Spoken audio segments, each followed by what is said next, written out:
Nobody wakes up one morning and says, I'm going to leave my home and go to this place where I know no one. What I wanted to tell was the story of what happened to Iran. And I realized that if I tell my own story, it brings to light the story of the country and what happened to it.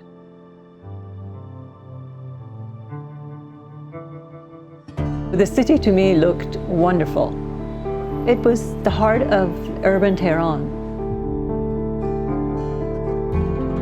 Our neighborhood had lots and lots of little shops and, ice cream stores and grocery stores, and the courtyard was full of people coming and going all the time. We ate in the courtyard, we slept in the courtyard in the evenings, and I just remember it being a very wonderful place that brought us all together. We had two very tall juniper trees. You would see these two trees rise up to the sky. It was a wonderful place to be in hot summer evenings.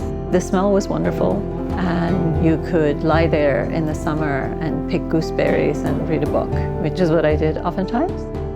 I lived in a very eclectic neighborhood at the time, and I think what was very astonishing about that neighborhood was listening to how different my childhood had been from my father's childhood. He had been a Jew in a very small village in Khunzar in Iran, which was very far away from Tehran. And they had been hugely discriminated against. And so to think that now my father had come to the big capital, he had bought his own home, we had neighbors of all sorts, we had Armenian Christians to our right, we had Muslims, we had Jews, we had everybody.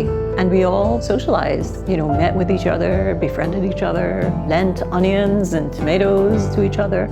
So by the time that the 60s and the 70s came around, Jews were living everywhere throughout the city, and we had risen up. We had become unrecognizable in the sense that there was no way of distinguishing a Jewish person in Iran from a non-Jewish person, which for Iran at the time was a huge statement on the leaps that the society had made forward in terms of inculcating egalitarian values.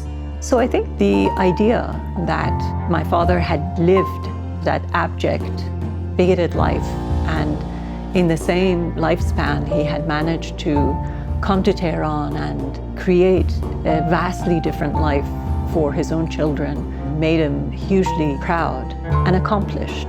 And I think that he had every right to feel that way. Even at the time, I recognized that everything was possible.